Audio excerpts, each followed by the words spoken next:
Ladies and gentlemen, boys and girls, children of all ages, welcome to episode 8. Murph, you're not holding up your fingers. Episode 8 of Murph and Sully's Youth Athletics Podcast. There it is. I am one of your co-hosts, Mr. Ed Sullivan, also known as Sully, and I'm joined by Murph, also known as Dan Murphy. Switch it up there. Oh, you switched it up. That's right.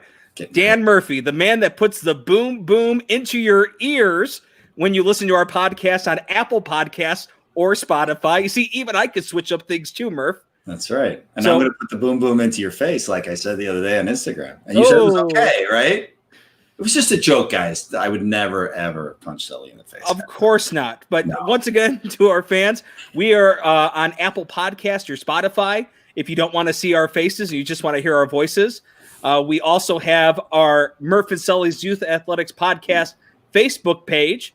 So we'd greatly appreciate it if you can give us a like on Facebook or subscribe on Spotify and Apple Podcasts. Thank you to everyone that's watching live via Facebook this evening or via YouTube. Just a reminder, please leave a comment or a question. It may end up on the screen and part of the show. So, Murph, are you excited about today's topic? I am very excited. I think this is going to be a lot of fun. And our special guest who will be joining us soon, I think he'll have a great perspective. He's a great coach at our school, and I think it's going to be a lot of fun. And we give each other a hard time, too. So everybody likes to give me a hard time, and I like to give everybody else a hard time, but I seem to get the brunt of it. I'm good with that. But we like to give him a hard time, so it'll be fun. That's right. Today's topic is developing team culture in youth athletics. So our guest today is a national finalist for the Positive Coaching Alliance Double Goal Coaching Award. Let's bring it up. Coach Teddy Sullivan. Teddy, welcome to the show. Hey, guys. How's it going? Great. How you doing, Teddy? Pretty good. Can't complain. Good. I was going to say, I'm sure you feel like we do. It just feels weird not being on a track right now. Yeah. Absolutely. Yeah. Yeah. So, Murph, we'll let you kick it off with the questions. All right. Teddy, you ready? Set and go. All right. So let's start off with what sport you coach. I coach track and cross country at the school that we all coach at. All right. Good. There you go. He knows the rules. And how long have you been coaching? I started in 2015 after a hip injury forced me into early retirement. Oh, okay. So yeah. So and I remember the hip injury, of course, but had you thought about coaching before that, or is it really? No, that was kind of a happy accident in a way. Ah, okay. Yeah. Very cool. So, according to your coaching philosophy, Ted, what does team culture look like? So, with the way I coach, I think there's a foundation of 3 elements that kind of pertains to a good team culture. Number 1, they have to enjoy what they're doing. Because if they're not enjoying what they're doing, they're not going to improve, and they're not going to continue on with the sport. Number 2 is building your teammates up and not chopping them down. Good teamwork is essential for a good culture and for good team success. And the third thing is trying their best. Because if they're apathetic, practice is just going to be a chore instead of a nice, fun activity that they're doing. And I lied, there's actually a fourth thing. Oh, boy. Long-term success. So goals, the strategic planning as a group? Sure. Okay. Well, one of the things I was thinking about as you were saying that, and you just, if you don't mind, Sully, a couple of, one quick thing is, one of the things I like that you do in track and cross country is you chart success week by week so that the kids can build on small victories. Talk a little bit about that. Yeah, so one of the things that we do is those PR ribbons. Mm-hmm. And I think charting those personal records are important because for that individual athlete, that is the fastest or farthest they've gone in a race or in a track event. Mm-hmm. So if you're able to celebrate that small victory and then celebrate their next personal achievement, you'll keep building them up and they'll become more invested, start having a more intrinsic motivation instead of your parents or the coaches pushing them. They'll begin to push themselves, and they gain more self-confidence and become better self-esteem people. Cool. Murph, how does Ted's philosophy tie into your coaching philosophy in terms of building team culture? I think we're very similar in a lot of ways, that especially in the sense of building, I look at it as redefining winning is to look at it on a weekly basis and basically say to a kid, there's certain things that you can do now and you can do well. You can always do them better. So we work on those things. We're all about skills. And secondly is just expanding and figuring out ways to again win. It's not about the scoreboard. Track and cross country are in a sense brutal that way, and that your time is your time. But with basketball primarily and just any other sport, it's just about teaching kids that winning is defined in many ways, and it's got to be built upon brick by brick. And there's just things that you can do, or you'll be able to do, that I see that you maybe don't see as an athlete, that I see you can do. You just need to work at it. You need to keep going. So just continuing to build on small goals to get to big goals. So I think that's very similar. Ted and I are also, optimistic coaches and positive coaches. It's funny because, I grew up in the culture, the Bobby Knight's probably the best example of, if you will, that negative culture that kind of always in kids' face and yelling at them and stuff like that. Well, throwing chairs is a bad thing? What? Well, that might be. Yeah. I not everything that Bobby did was perfect, but the thing is that the interesting thing is that, I look at that sometimes and there's something that we'll probably talk about this later in the podcast, but, you can use, like, we're positive guys and stuff like that. And I don't know if Teddy, if you use that, I'll be interested to hear if you do. But there are very few occasions where, I'm always positive, always pumping the kids up, not always truthfully, but always pumping the kids up, being positive and stuff. But there are times when I'll yell at the kids, I'll get in their face about something. Usually it's a team, you don't want to single anybody out or anything like that. But the reason I do it, there's always a reason behind it, is because it's shocking to the kids. Like, hey, Mr. Murphy's always so positive, like things like that. So to kind of shock them out of something, and that it's always, like I said, it's always intentional, but it's to say, hey, you know what? You're not measuring up. You can do this better than you do right now. So using that positive energy in a couple of different ways. It's a lot of psychology that's involved. And I again, like the way that Teddy does that. It's always in a positive context, though, always. And that's, I think, a good thing to do.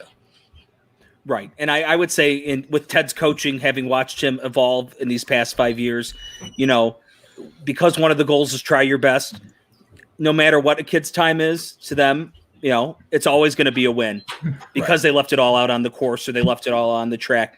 And I'd also say because he throws, the leadership, he has each kid take responsibility for leadership.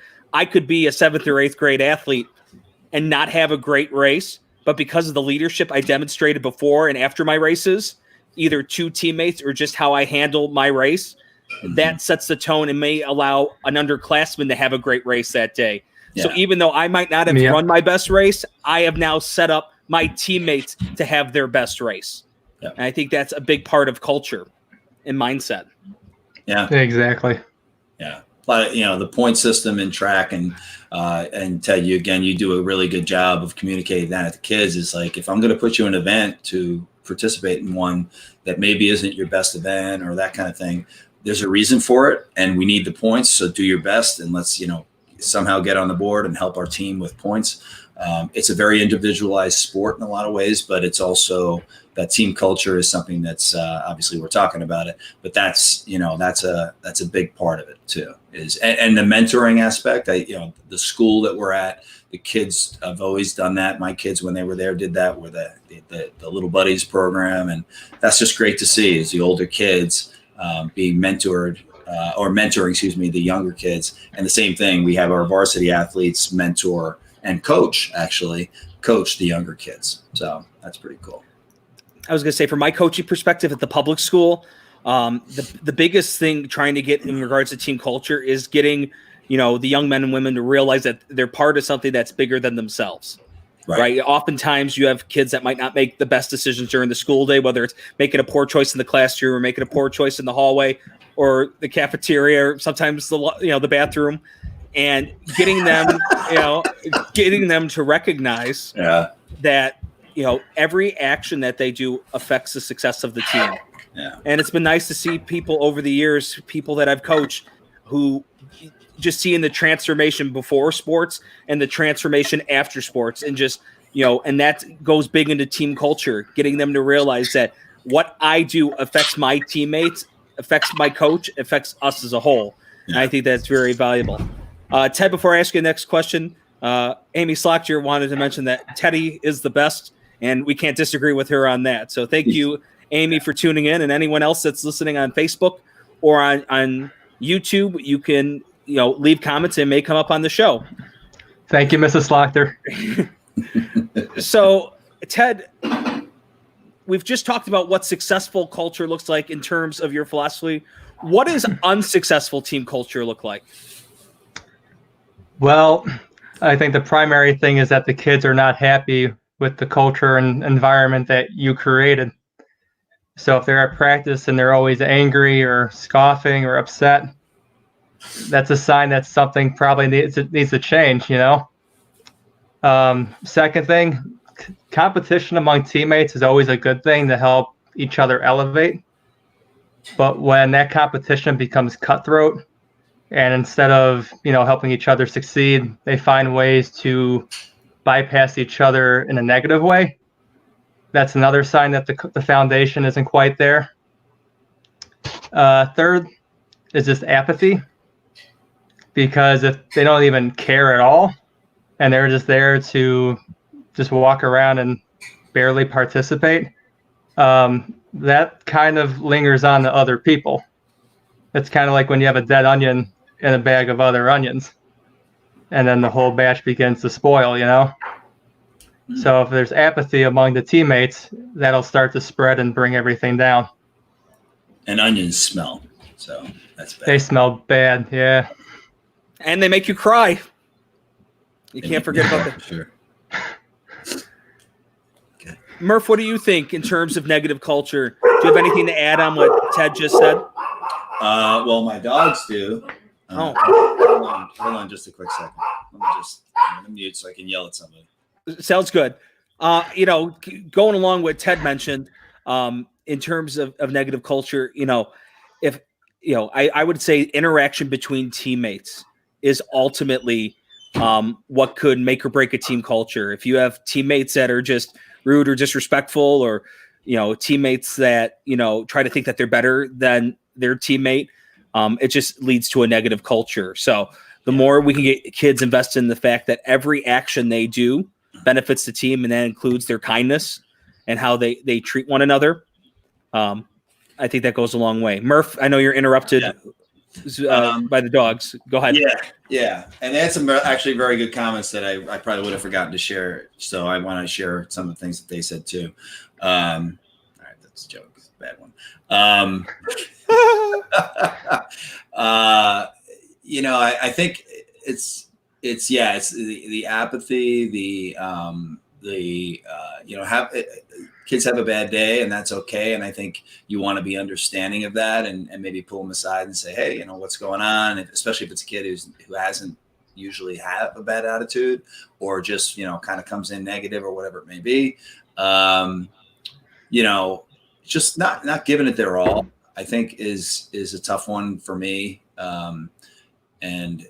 So I think that, like Ted said, it's about finding, and you said too, is finding the ways that a kid can contribute, because not everybody's going to be the best at whether it's one skill or one event or whatever it is. And eventually, if they are, there's going to be somebody better than them that they have to push themselves. So to be humble about that, and to teach that in kids. And I think the best way you can teach kids that is to kind of model that yourself. Is, get back up when you fall or you come up short on something, all that kind of stuff. So,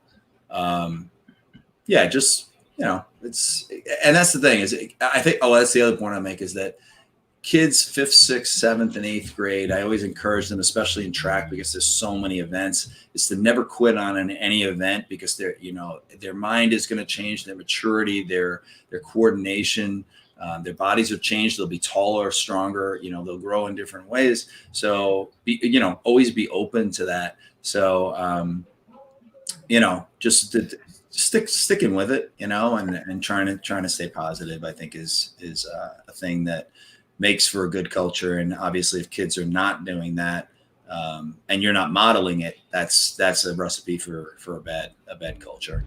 Right. And that's modeling in terms of how you talk to to all athletes on the team, whether it's the most skilled athlete or it's not the most skilled athlete, or it's somewhere in between, how you interact with your coaching staff, because it's just like we talk about in a basketball game, Murph. If a basketball coach is yelling at the official and giving them the business, their athletes are then going to model that same behavior. Mm-hmm. So, that's why a head coach's role is so valuable. And one thing Ted does really well is that he gets his kids to trust him, right? And to have faith in him, so that when he's giving them, instruction or strategy, they believe in him, and everyone as a whole believes. And that's what leads to the success as well.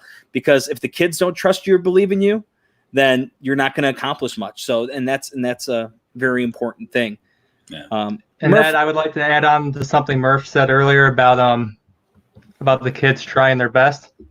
I think it's also important to note that when they're younger, kids may not know how to try their best.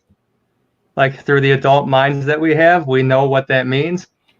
But to a kid trying their best, like, they may be trying their best, but there are strategies that we can teach them on what to do when they're tired and they want to give up, and you teach them what to say to themselves, or how to extend it a little bit longer.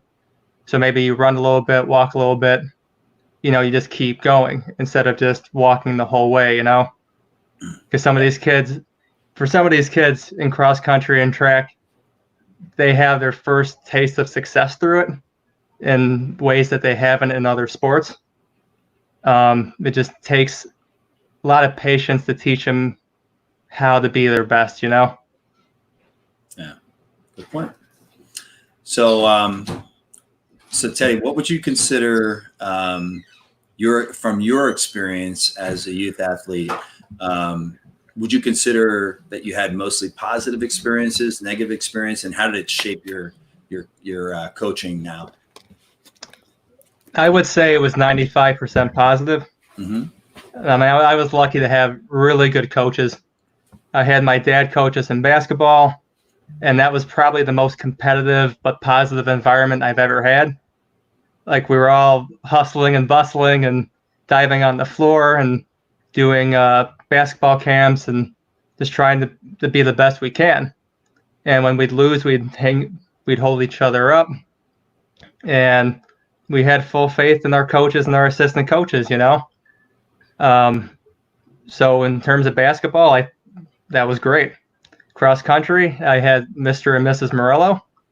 And Ted, can you just let the audience know, if they've never heard of the living legends, Ray and Dorothy Morello, could you just let our audience know? Because where we live, Ray and Dorothy are icons. They are legends. Yeah, so Mr. and Mrs. Morello helped start our cross country and our track league. And they coached from 1965-ish until 2013. Wow. And I believe they won on like a 30-year conference title win streak that lasted from the 60s until the 90s. Wow. And yeah, they were just a powerhouse. But they were also the most caring individuals you could have as coaches. Yeah. And to me, they're like a third set of grandparents. Very kind people. Awesome.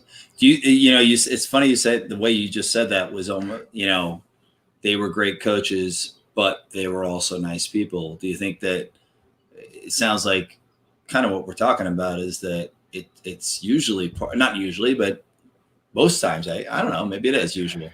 part and parcel of the same thing, but it's interesting that you separate them, right? Yeah, I mean, both are learnable. Yeah.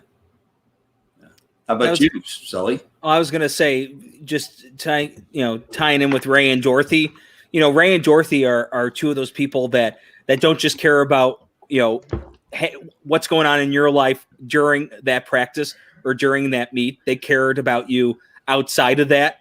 Mm-hmm. And even when you graduated and you were no longer their athlete, right? They wanted to know what you were up to. They wanted to know how your family was doing. They made you feel like family. And that is, one of the things in culture. If you could get your group of 90 to 100 to believe that, to embrace that they're a family. Mm-hmm. I mean, that's a gift that just, not many people have that gift, but Ray and Dorothy did, and they still do. And I still have all the postcards I got in high school and college that they'd send me. They post them on my Facebook wall. They send me emails. I'd visit them at their retirement community. That's very cool. They really are a third set of grandparents, Yeah. And and for Ray and Dorothy, I mean, the fact that their little startup track league of 4 or 5 schools has now turned into a cross-country league with close to 30 teams and a track league with close to 25 based off of their vision, right? I mean, that's just remarkable. I mean, you talk about a legacy and a lasting impact. I mean, I could only wish to have a quarter of that lasting impact that they've had, in my coaching. So now to bring it back, Murph, to your question about my experiences, we've talked about it here on the show. Mm-hmm. The experiences I had, growing up in cross country, basketball, track, and football, and at the youth level, really gave me solid fundamentals, and they made me appreciate playing for my school. Right, there's such a sense of pride when I put on that red, white, and black back in the day, and we were competing for each other. Right, we were competing for each other. We were competing for our parents. We were competing for our school. And when you have that sense of ownership and that sense of pride, that goes a long way. In high school, it was different, right? And we talk about high school sometimes often feels more like a job. Football was hit or miss. Some coaches were great, and some really made you feel like you're part of the team, and others, use different sort of tactics to try to motivate you. But they just came off as just ingenuine. And just, they cared about winning football games. It didn't make you feel like they cared about you. I think there's a lot of that, right, in high school and college is, the ability, it comes down to, I think, the ability to cut, when you're in high school or in college as a coach, you have no obligation to play a kid just because, he's a nice kid or he kind of works hard or he or she. And things like that. You only, I mean, in a sense, not only, but, for the most part, you're there to win. And so it's a different attitude or motivation. So for me, it was always, whenever the conversation comes up about coaching in high school, I'm like, I don't really want to be honest with you. I mean, maybe someday, who knows, but probably not, because to me, the joy that I get out of coaching is like Ted said very well, is to bring out the joy in a sport for a kid or part of an event or whatever it is, because they will, if they have that joy coming out of grade school and they go into high school with it, then they'll be more mature and they'll be ready to put in even more hard work on a more consistent basis as a more of, if you will, a job, that'll propel them to be better. Because if they don't like it when they come out of grade school, I don't see how they continue in high school, and I've seen a lot of kids burn out, typically after high school, where, one, I think I had mentioned to you, Sully, in the previous podcast that he was a great high school football player, and he went to Holy Cross, and he told his dad a few weeks before, I'm not playing football there. And he's like, his dad was shocked because his dad was football his whole life. And he said, you know what, I'm done. Like, I'm just done. I'm ready to have a college experience, things like that. That's okay. Obviously, that's a good thing.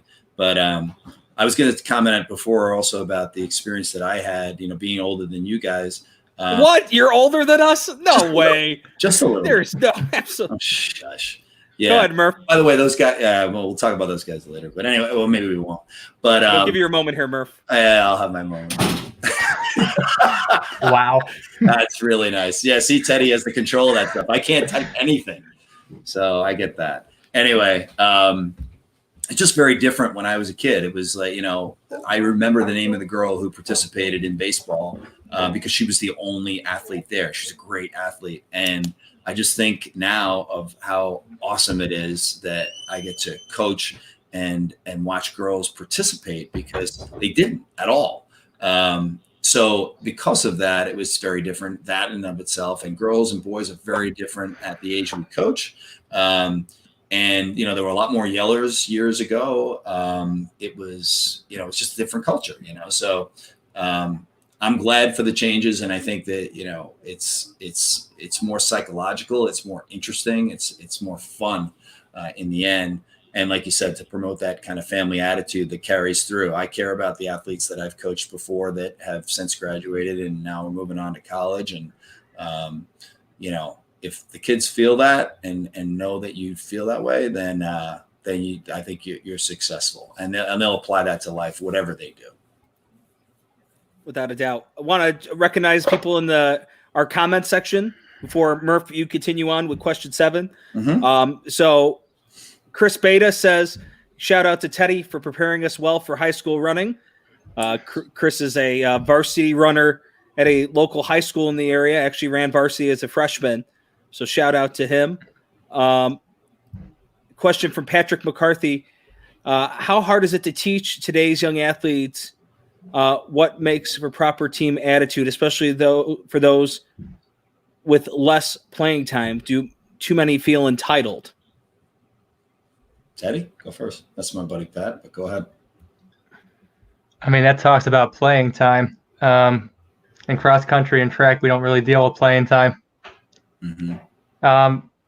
I don't think any of the kids I coach are entitled because they all bust their butts at every single practice, and the results kind of speak for themselves, and they see how much they improve, and they keep going from there.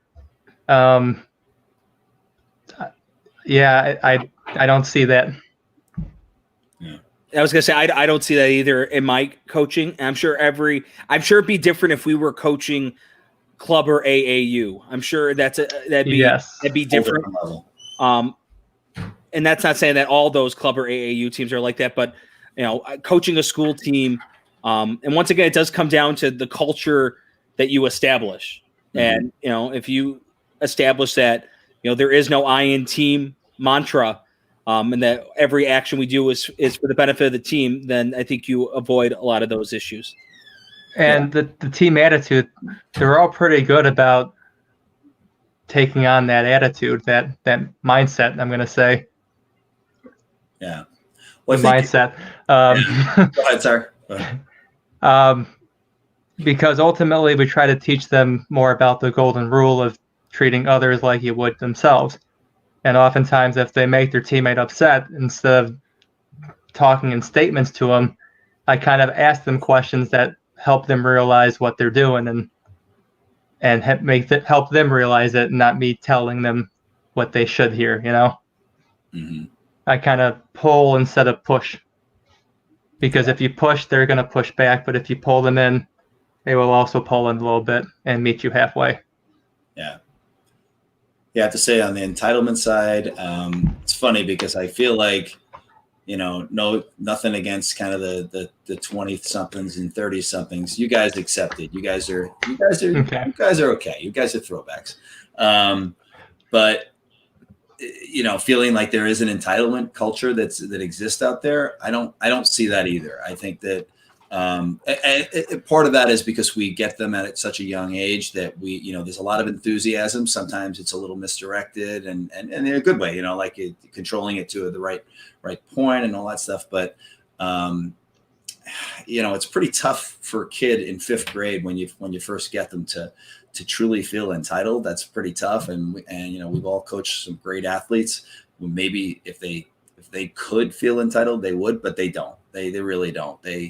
there's a lot of competition out there. And I think that's one, I guess, of the good things that comes out of the travel leagues and stuff, is that you realize that there are a lot of really good kids at stuff. And you may even be the best at it, but you know that there's a lot of kids nipping at your heels. So it probably doesn't bode well to be entitled and not to work hard, because you'll get passed pretty quickly.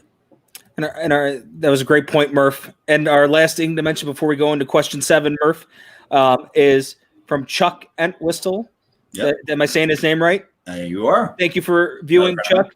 High school is a different level. Like you said, Murph, you play to win no matter the sport. Middle school is the complete opposite in my coaching experience, where the kids are still teachable.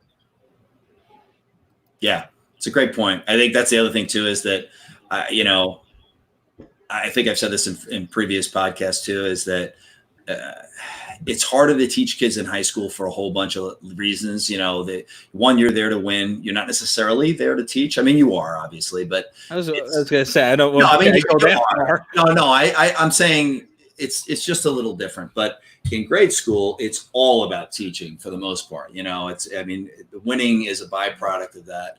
But yeah, it's just a different mindset and all that. And that's the best part about it is when kids are learning and they're excited to learn and all that stuff. So Chuck, you make it good. I see that look on Ted Sullivan's face. Go for it, Ted. Go for it, Ted. Come on, bring it on. I politely disagree. Go ahead. I mean, there are college coaches for a reason. And once again, this is about culture. And if you build it and you can create that buy-in, you can teach them whatever you want in order for them to reach success. Yeah. And there's more to success than just running fast or jumping far. Right. It's the mindset. It's how you think. It's how you treat others. Because I've seen schools where they have top runners that push each other down. Mm-hmm. And as a life lesson, that kind of sucks, Yeah. They are completely moldable. Yeah. I've talked to some of the top coaches in not country, but in Illinois, and I've asked them about their culture to kind of influence ours and see what we can do to make that as good as it can be. Mm-hmm. And they cannot stop talking about how teachable their kids are. Yeah. And it just depends on how much you can influence them to buy in. No, you know what? You're right. I'll disagree with myself as well. I think myself made a bad point there. Just kidding. But I mean, yes, actually, no. I think you persuaded me. You're right. And actually, that's not really how I look at it too. I've read books by John Wooden and other great coaches, and there's definitely that family attitude and the pulling for each other and all that stuff. And yeah, when it's every once in a while when I'm watching like a college game or something like that, even in the pros, I'll sometimes say it's like, this guy's just a kid, like in high school, in hockey, when I watch a 19-year-old guy playing in the NHL, I'm like, your future son.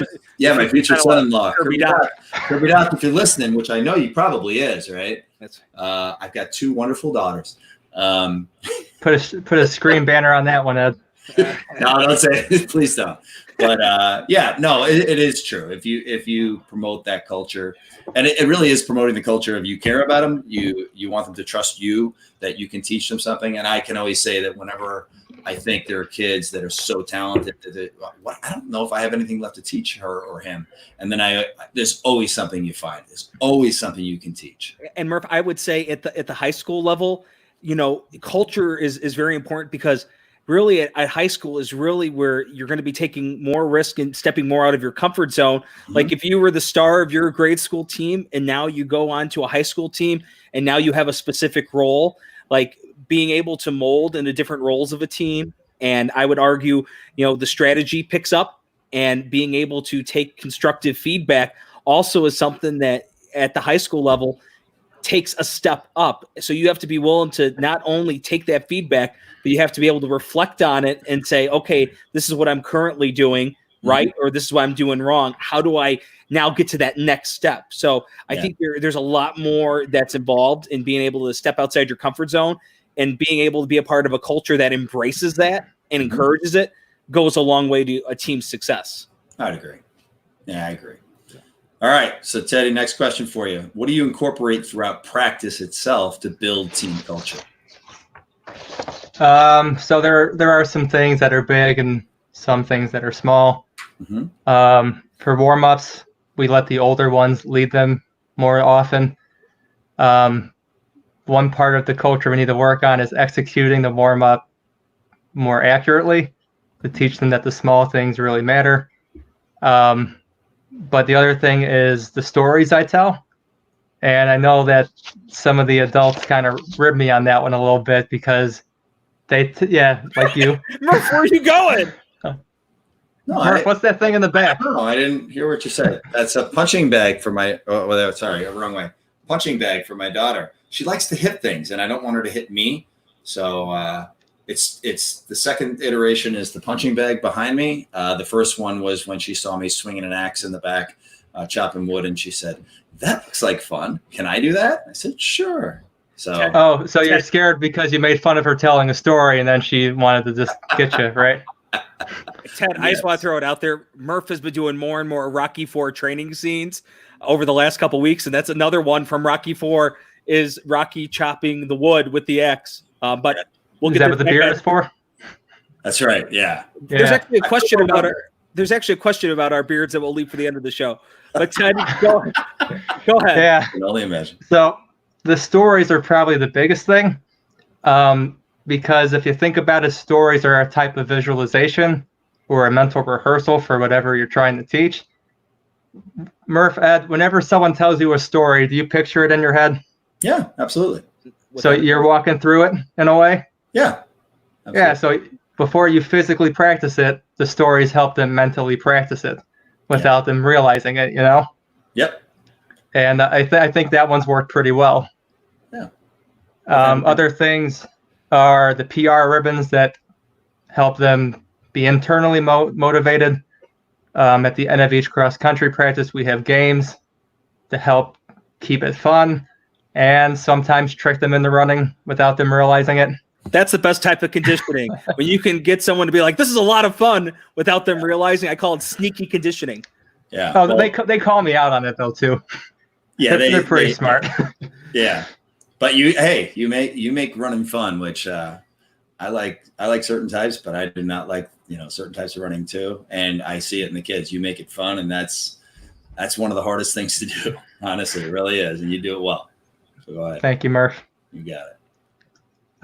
Two other things. Adults are that give you a hard time about the stories, though. We'll take that one offline. We're going to talk about that after the broadcast. Join us for the after the show discussion. Yes.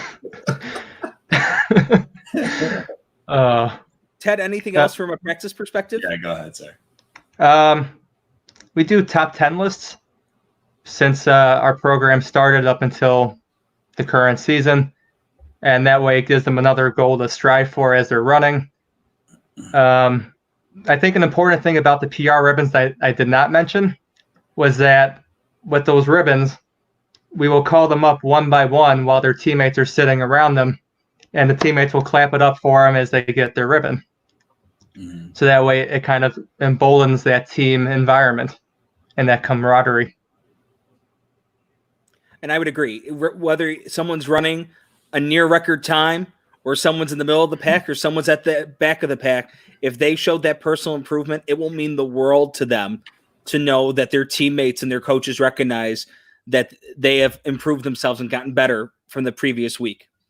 I mean, that's literally them pushing themselves to the best that they've ever been up until that point, That's something that should be celebrated. Without a doubt.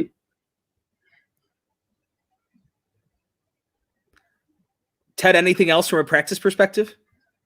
We do raffles. So for every practice that they're at, they get entered into a raffle, and you get fun prizes like candy or more candy, little fun things. Candy goes a long way. Yes, you just burned off all the calories. You got to put them back on. I know, Ted, you do a great job also of you have a parent sign up, and the parents are a huge part of the culture. Oh, yeah. The parents tell us what the parents do after every practice, Ted. So one of our parents, Mrs. DeFeo, I'm going to give her a shout out. A couple of years ago, she set up this sign up genius, and all the parents will volunteer for one practice to provide some sort of treat for the team. So sometimes it's a healthy snack like grapes or a banana. String cheese, my favorite. String cheese. But most of the time it's a popsicle. And especially on those hot August days, those kids really look forward to those popsicles. And those parents are really helping us out with building that fun environment. Yeah, it's just a blast. I forgot about that. Thanks, Ed. Do you ever deprive the children of popsicles just to torture them for fun, or no? Nah. Oh, okay. Just checking. They earned it. Just kidding. Murph, how about you? What do you do during your practices to build team culture? In the beginning, although our previous guest would disagree, just because this year I took it easy a little bit too much, probably on the 8th graders. But we build it first through hard work and a lot of drills and a lot of sweat, if you will. But then we reward the girls and kids generally with different types of things like the one that started a few years ago. I think maybe it wasn't 5th grade that another coach did, and I was like, oh wow, their practice was ending and our practice was beginning, and all the girls were in pajamas, and I'm like, what's that? What are you guys doing? It's like, it's our pajama practice. It was around Christmas time, so I incorporated that, and I asked the girls if they wanted to do a pajama practice. They did. And it was funny because I had 5th grade, they did it, they loved it. They're little kids. 6th grade, same thing. And then 7th grade, I'm thinking, oh, they're probably going to think they're too cool for this. And they're like, no, we want to do it. It'll be fun. And then 8th grade, I'm like, oh, no way they'll do it. And they were like, yeah, absolutely. So pajama practices were big. Trying to think. Jamba Juice is a big hit. One of the girls on our basketball team, hey Meg, is, I guess she's lactose intolerant, anyway, she can't drink milk. And, the big thing is getting ice cream, right? But because they couldn't get ice cream, and actually, believe it or not, I'll give Meg credit for this, that that made me like a Jamba Juice addict, if you will. I bring Jamba Juice to practices, I don't know, 5-6 times a year, give or take, and after games or whatever, say, if you guys do this, we'll have Jamba Juice. Of course, the Jamba Juice, don't say this to the lower grades girls, but you're getting the Jamba Juice anyway. I already bought it, but but stuff like that, and they appreciate that, and it's also a subtle way, like I said, the pajama practice and all that kind of stuff. That's great. Hey, there's worse things to be addicted to. Some of which I am. Anyway, but kids go. Just kidding, kids. But at the same time, you're building camaraderie among the kids. Because like we talk about, after a game, you took a loss kind of heavily or whatever, and you're bummed out about it. And the kids are looking at you like, Mr. Murphy, where's the ice cream? We want some ice cream. And they're like, they've completely forgotten about the game. They've moved on. So they've taught me that that's, it's all about the fun. So, it doesn't take much to push the three of us. I think we're all kind of the same way. If we want to work hard, have fun, and all that stuff, build the camaraderie. So those are probably the two biggest things. There's other things. Murph, not to interrupt. Do you remember I'm good. Remember when we coached that 8th grade boys basketball team together? You, me, Dad, boys. and Jeff. We have this event called the Blackout at our school, which is essentially senior night for grade school kids. And I've always felt that that's a big event. And going into the game, coaching, I thought that the boys would be really disappointed if we didn't win that game. Yeah. And I remember asking the guys at the following practice, so guys, what are your takeaways from the game? And I was expecting them to say something about maybe not hustling or not, hyping each other up. And a kid raises his hand and he goes, "It was a great night, coach. The mozzarella sticks at the concession stand were delicious." And I go, is that what your takeaway was from the night? Oh yeah. What else? Wait, what should I be taking away from the night? I'm like, great. Yeah. Yes, they were. Well, in fairness, the mozzarella sticks probably were the best part of their effort that night. That's not. Sorry, boys, but it's true. Oh boy. Murph, you have anything else you want to tie in with practice? I don't know. You just, again, it's hard work and it's fun, and you let them know that you expect a lot out of them, but you're willing to reward effort all the time. And the other thing, actually, I think that that I love to do. Frankly, it was in 5th grade when I started, or 6th grade when I started with my girls, who are now seniors in high school. I started running with the girls because I wanted myself to stay in shape. And very quickly, I realized, like, the light turned on. The kids loved it. It was they loved it. You know, the old guy was out there doing this with them. Proud to say, I was able to beat all of them in races, depending on what they were, for the most part. I can't do that anymore, but I try. But no, the kids love it when you do things with them. You know, you practice things with them. It's just fun. My girls who I coach volleyball with didn't realize until the 8th grade coach's kids game that I didn't know how to properly hit a volleyball, but we still did okay. So it's all about some of these things, you know? So anyway. Definitely. What about you, Sully? Well, I was going to say mine's going to tie into the next question we asked Ted, because mine's more so events throughout the season. So Ted, what events throughout the season do you hold to help strengthen team culture? So we have this pool party that normally happens the 2nd or 3rd week of the season. So they've been running for a week or two, and then they get rewarded with this pool party. When I first started at the school that we coach at, that would normally happen in place of a practice. But as over time cultures develop, that is its own standalone event. We also do Feed My Starving Children to do a little bit of service learning and give back, because giving back is very good for the soul. Mm-hmm. We do theme days like a pajama day or crazy sock day. We do a King and Queen of the Hill, which is a single elimination hill tournament. That one's fun to be at. Yeah. We do a costume day at the last practice to just kind of have a goofy time and celebrate the season. We have an end of the year party, which is after the last meet. I write a little handwritten note for them, celebrate the successes, and just have a good time. Other than that, just like before races, it depends on how you classify events, because I think the moment before a race is also an event in its own way. Mm-hmm. So I do a breathing technique with them to kind of mellow them out, because at first they have some anxious energy. So I want to mellow them out a little bit to replace that anxious energy with a performance energy. So right after I mellow them out, and then we do our team clap, and then their energy is up and ready to go, and then they run. Team clap. Yeah. The team clap really does get the goosebumps on you and gets the adrenaline pumping, Murph. Yep, absolutely. I love it. You know, those are all things that Ted does with his program. Murph, you know, with my team, you know, that I coach, a lot of times, you know, we have film sessions, and sometimes even just a spur of the moment, hey guys, today I got you Jimmy John's, goes a long way. Mm-hmm. Right? Because they appreciate the fact that, you know, hey, coach is taking his money to get us something. Like, you know, he doesn't need to do that. Right. Or a lot of times when we would be pumping up, you know, at our school, we do a whiteout or a pack the gym. Just hanging up posters around the school is a team event.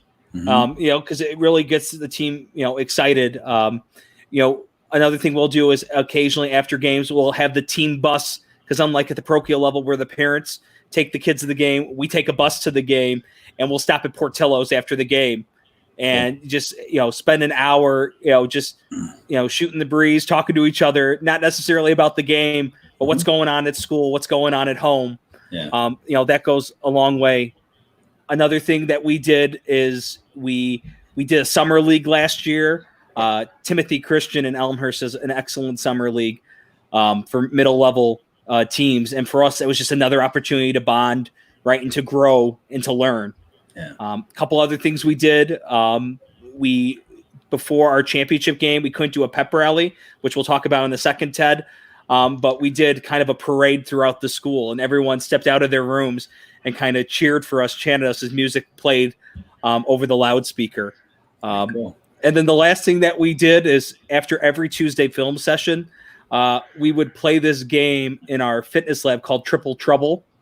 It's basically like Revenge Knockout, except it's like dodgeball. And it was just kind of their way to be kids. It's actually sneaky conditioning because you're running from side to side. Yeah. And, the rule is once you get the ball, you can't run. And, if I knock out Ted and then Murph, you knock out Ted. I'm sorry, if I knock out Ted and then Murph, you knock me out, then Ted's back in. Yep. So it's just a lot of fun. And actually before our championship game, I could sense that they were anxious and they were nervous. So before we got on the bus, I said, guys, it's time for us. This is a big piece of our strategy tonight. We need to do this drill before we get on the bus. And they came up like, yeah, what do we need to do, coach? All serious and anxious. And I said, guys, it's time for Triple Trouble. Let's go. And it was kind of a nice way to calm them down. Yeah. Before we got on the bus. Cool. And Murph, before we go to you to jump in, we did at our school before the cross country team went downstate as part of the Illinois Elementary School Association IESA state finals. We did a all school pep rally. And I think that's going to pay huge dividends when this next season starts, because the entire school, preschool to 8th grade, not only saw these, 14 young men and women that were getting ready to go down to Bloomington to compete for our school, but we did a really nice job recognizing every team championship, and we recognized every single athlete, all 93 in the program. Wow. Which I don't know if a lot of pep rallies would be able to pull that off, especially with our size. But, we got the teachers involved. We did an obstacle course. We did a relay race. All those things are going to pay huge dividends when we get back to running in the fall. Ted, do you have anything to add about that pep rally? Yeah, just with the 93 athletes, you have to mention them, because if we didn't have all 93 of them, the program would not be as strong as it is. You take away each individual, and maybe the 14 runners going downstate wouldn't be motivated enough to get downstate. I just truly believe that each individual on the team has a big impact, because they all have their own friends and they each motivate each other in different ways that I can't and you can't and the other coaches can't. Yeah. They're all important. Yeah. True. Murph, do you have any other events you want to add to that you guys do? You guys mentioned a lot of stuff that we do. Obviously, we coach together in a lot of ways too. I think that, anything that builds culture outside the gym, if you will, outside the games, we'd love to, I'm always bugging the scheduler. Sometimes that's you, but always trying to figure out a way to have our teams be back to back. And then we go out after, whether it's we've done events at one of the kids' parents' house during Christmas time. We go to the Portillo's of the world. We go out for pizza. We do all that stuff, and I think it's great because you get to do so many things in that culture when you're doing it as a truly a family. It's the coach, coaches, the kids, the parents, and you get to brag on the kids a little bit to the parents and all that kind of stuff, and interact and find out how the parents and kids interact. And all those events build a camaraderie and a family atmosphere and buy-in too, because if the parent gets that you care and that the kid trusts you, they hopefully will incorporate some of those things and reinforce them. And vice versa. We reinforce things that the parents want us to do too. So any events that foster that are good things. And Feed My Starving Children is such a great example of, giving back. What a great example for kids, so that's a really good thing that our school does, and you guys lead. So it's awesome. And that we will have a future episode coming up on service learning. Murph, a couple things I want to toot your horn on that you do a really nice job in is Murph is always, being the athletic director, Murph is always trying to get into tournaments. And it's not necessarily about the extra games, but it's another event that builds team camaraderie. When you have a tournament and your team is hanging out at the gym for more than 1 hour, throughout a day, that just strengthens the bond. And Murph does a phenomenal job of signing his team up for those tournaments.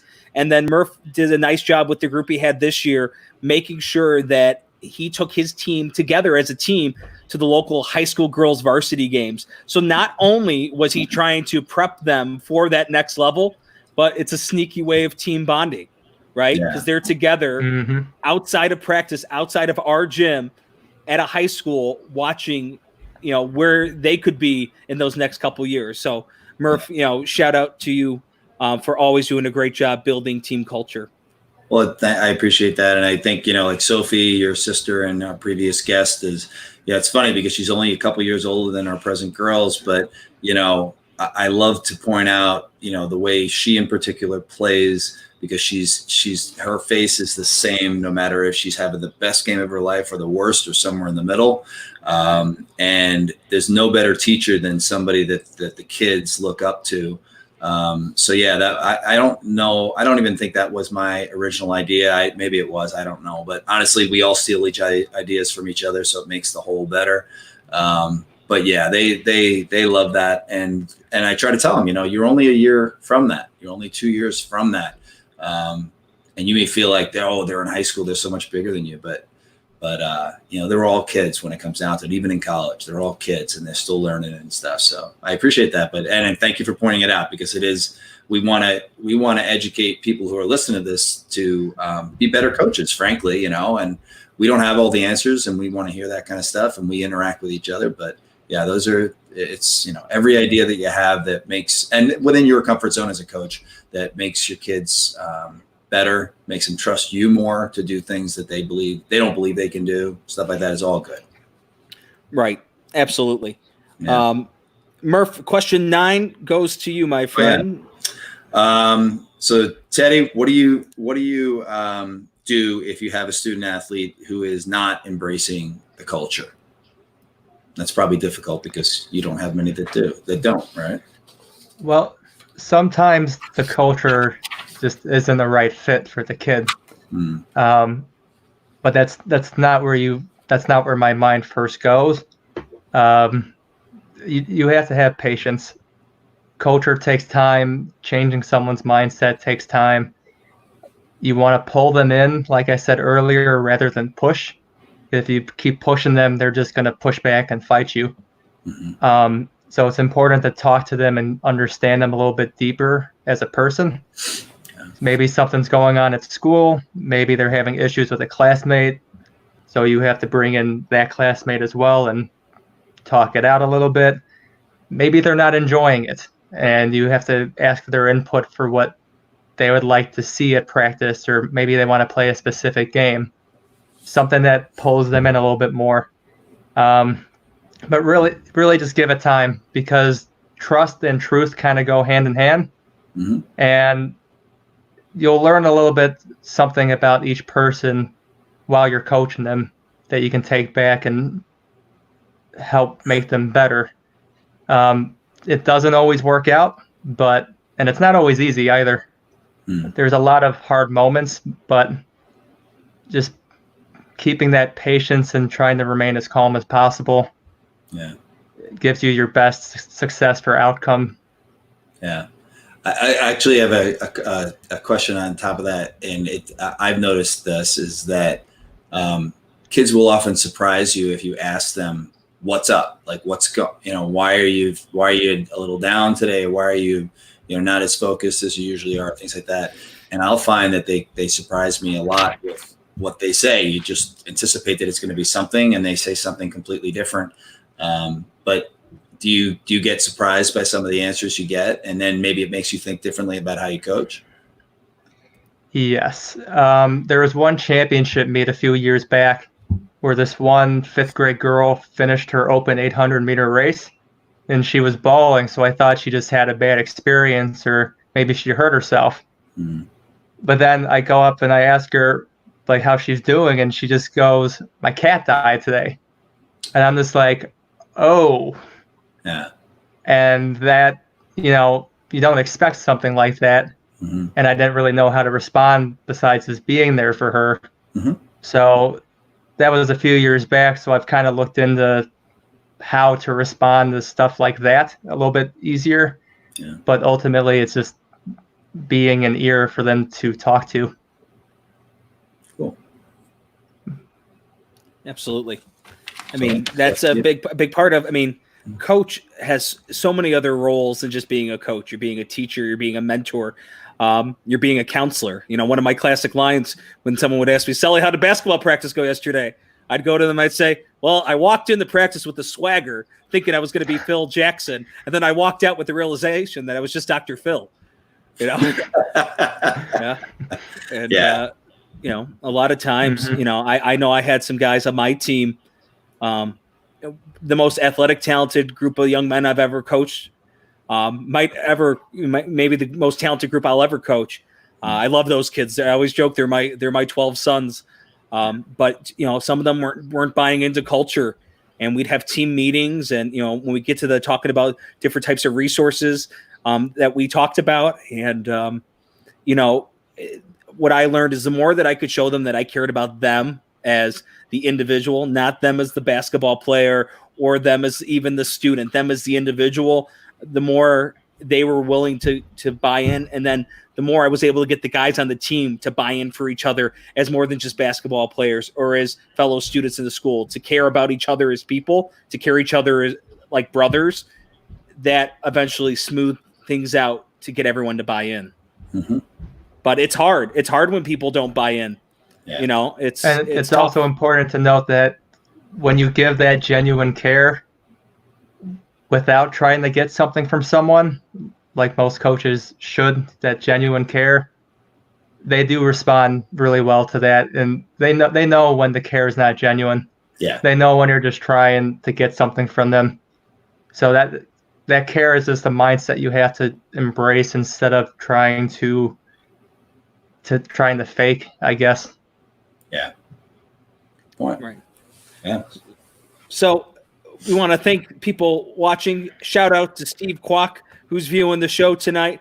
Thank you, Steve. We appreciate it. Dan Higgins, thank you as well for listening. Once again, if you comment on YouTube or Facebook, we could put you up on the show screen here. Ted, this next question is Murph, I'm starting a new segment here on the show. This is for people at home that want to, you know, take a hands-on approach to maybe start something new in their coaching. This is the hands-on moment of your show. So shout out. Took him long enough. Shout out to the Chief, Steve Riley. Mm-hmm. Ted, the question for you and Murph, the same as well. What print resources, whether it's books, articles, podcasts regarding building team culture, would you recommend to the audience? I have two. One is the old double take. One is Mindset by Carol Dweck, and that talks about the growth mindset and believing that all skills can be developed regardless of age or what the skill is.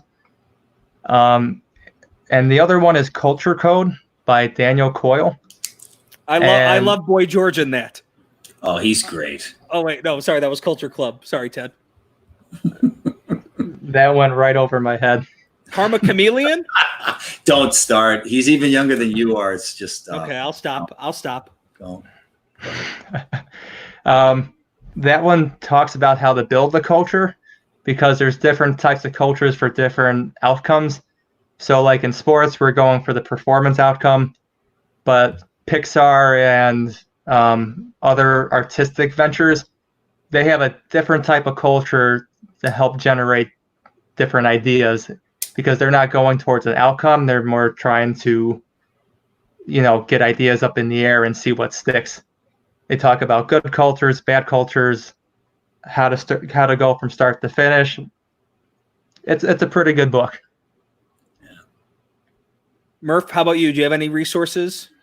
I'd say the easiest answer to that is that they're endless as far as it's a couple things. The resources are endless. The big one is for me is just YouTube. If there's a player that I think that somebody could learn from, I YouTube and I say, you know, I show kids the video of a certain player that I say, you know, you can, this is the type of player I see you being, or other things like that. So I just love looking up that stuff. One of the first podcasts I ever got interested in was by a guy, Dr. Robert Cooper, who talks about basically the elasticity of the brain and he talks about how how your brain is wired, like the fight or flight. For kids, it's the easiest way to explain it is how do you react to a situation? Do you stand and fight, and not literally fight sometimes, but it is kind of in our DNA, if you will, or do you run away? And talking about training the brain to embrace challenge and to embrace opportunity, to see things in a positive way. So that was really cool. It's a little advanced for kids, I think, but I think if they listen to it and they get 10 or 20% out of it, it's really cool. I'm a big fan of history generally, and that there are these people that we kind of look at, whoever, Abraham Lincoln, or, somebody that, was in my years a hero, or somebody like that. Like we were talking about the movie, the Jackie Robinson story, like to kids now, like they get the story generally, but they don't, like, if you personalize it a little bit more, this was an actual person who went through an actual thing. But the last point I'll make is that this is a huge shout out to the kids. Like there's John Gravetti's daughter, Elizabeth, was the first one that did this. And very shortly after, my daughter, Fiona, she was with hurdles. She took an interest in it. So I went back and, oh gosh, what's his name? Edwin Moses, the greatest hurdler ever. If you want to look up, the records that this guy had for so many years are just off the charts. And so he was, somebody that I used to help teach my daughter more about hurdling. I'd never hurdled. And Elizabeth took an interest in the discus. So I went onto YouTube and I was watching all about form and stuff like that. And you Ed, you and your brothers, a lot about it. So I just, any resource that's available, I love to learn. It's what I do for my job too. It's learning helps you teach, and teaching helps you learn. So any resource, I just say to anybody, any resource that floats your boat as far as that's concerned. And if a kid takes an interest in something, to me, that lights a fire under me that I want to learn as much as I can. Even if I think I know a lot about it, I want to learn even more so that I can teach them. And when the kids embrace that, that's just the best feeling. So any resource you can have, frankly, anything that speaks to you. I know for me, at the beginning of my basketball season, and those that teach at me will laugh. It seemed like every hour I was getting an email from a teacher about one of my guys making a poor choice in school, or, the counselor would be calling me saying, "Oh, Sully, did you hear about so-and-so?" Or even the principal will be in the hallway, be like, "Hey, Sully, what happened today between so-and-so and so-and-so?" And I'll go, "I don't know. They're in 8th grade. I'm teaching 7th grade." So I ended up bringing them all into the meeting room where they have all the important meetings with administrators and teachers. And I was at the head of the table, and I brought up this great article from Coach and Athletic Director magazine, which was actually told to me by one of our student teachers, Brad Cardot, who went to Glenbard East High School. And it was about the 8 different types of team cultures.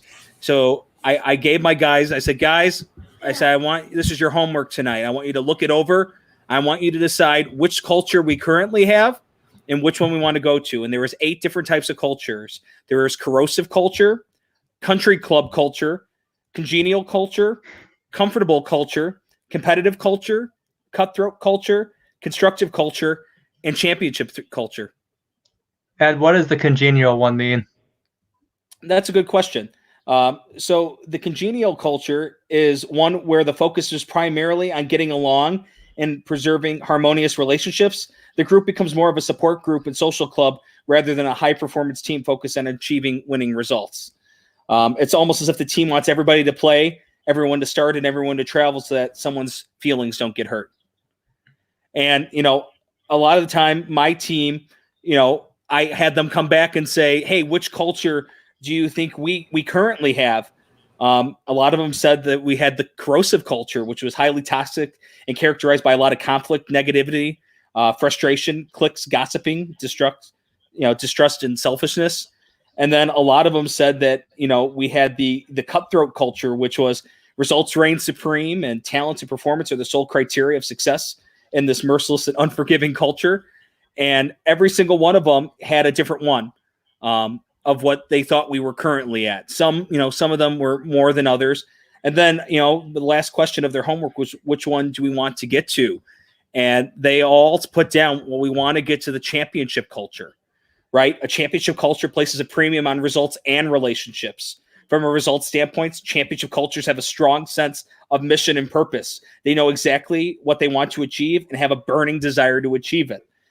These teams are fully designed and aligned to achieve their goals and are focused on their success like a laser beam. They have very high standards for the team members and provide them with a candid and frequent feedback on how they are doing. And they've galvanized for greatness.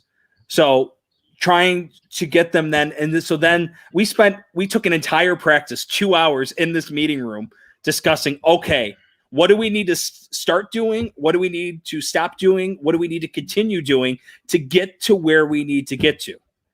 And the fact that they were able to open up to one another, and everyone actually went around and said what they appreciated about each team member.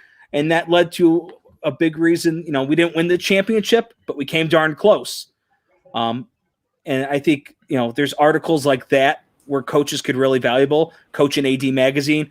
Twitter is a huge source of knowledge, whether it's articles from the Positive Coaching Alliance or the National Federation of High Schools.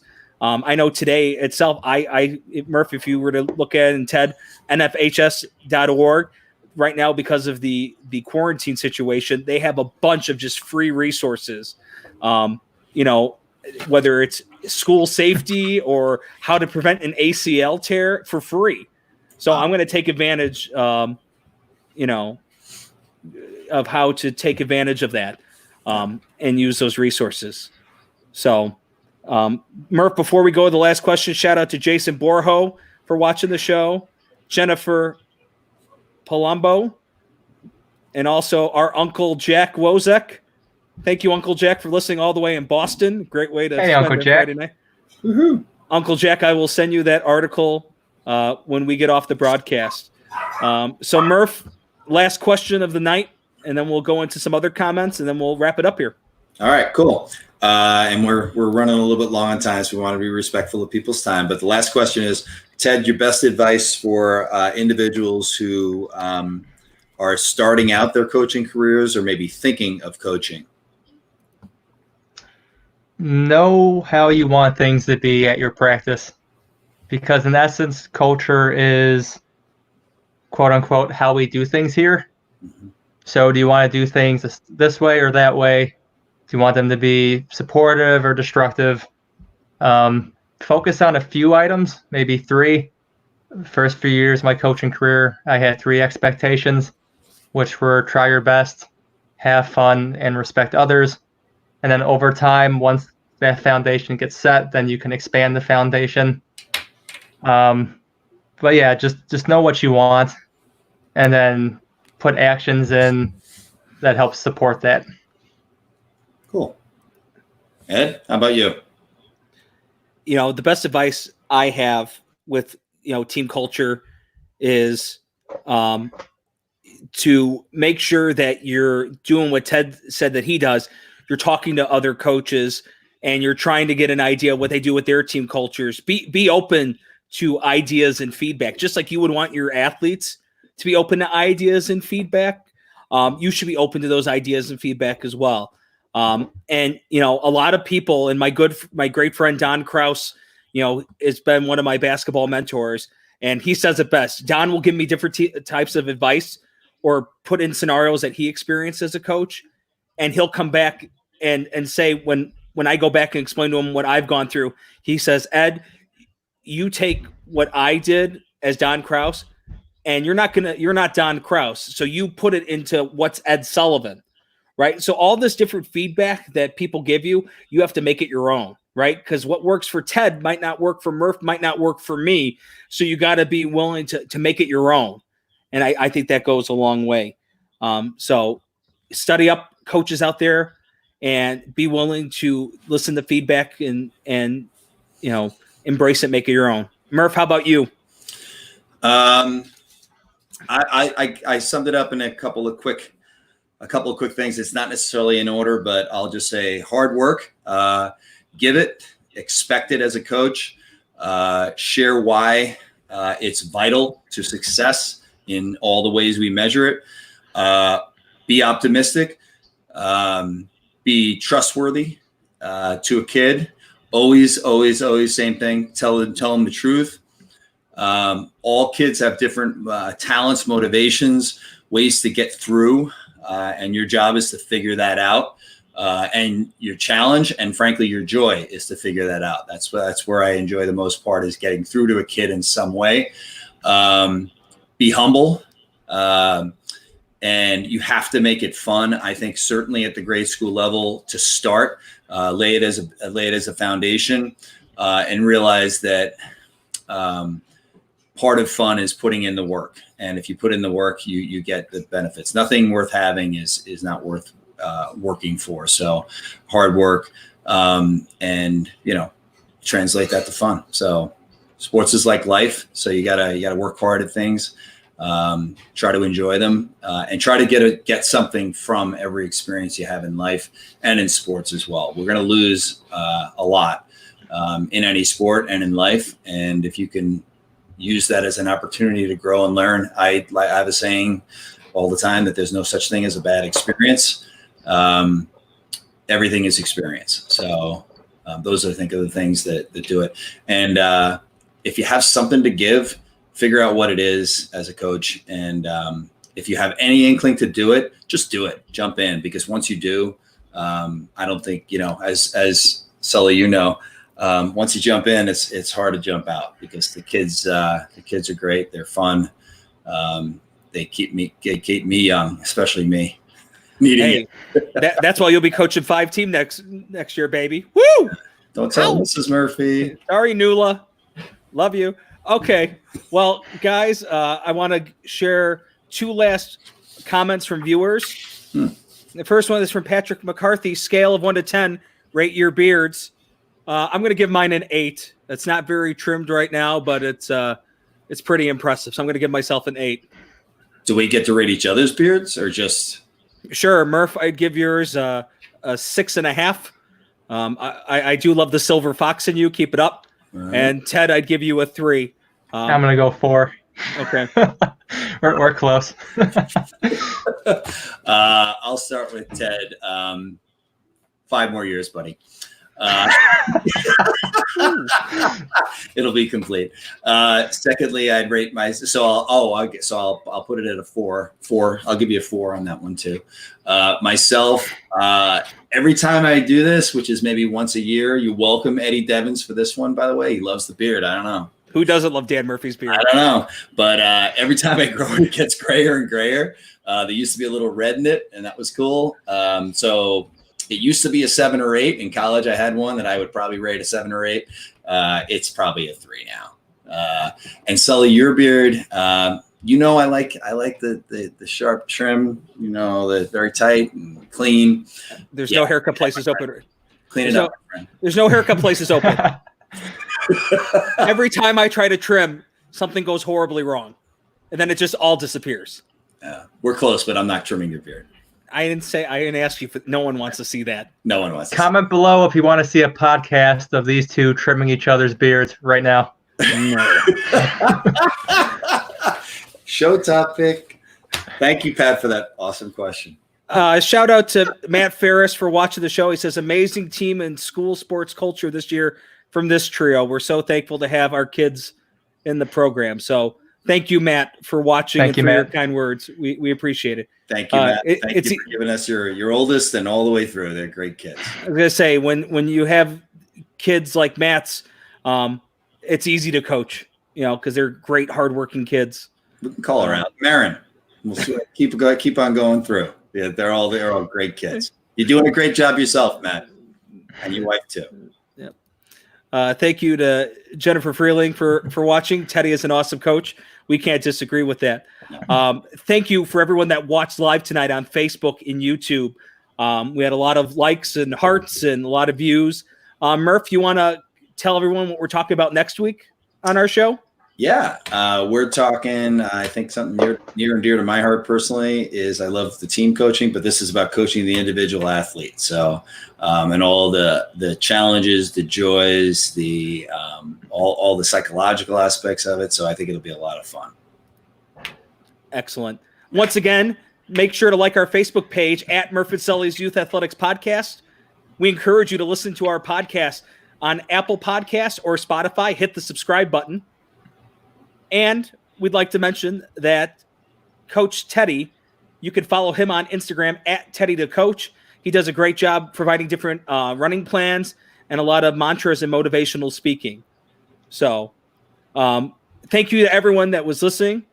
For Coach Teddy Sullivan, the man who puts the boom boom into your heart, Mr. Dan Murphy, I'm Ed Sullivan saying thank you for watching Murph and Sully's Youth Athletics Podcast. We'll see you next time. Peace out. Bye-bye.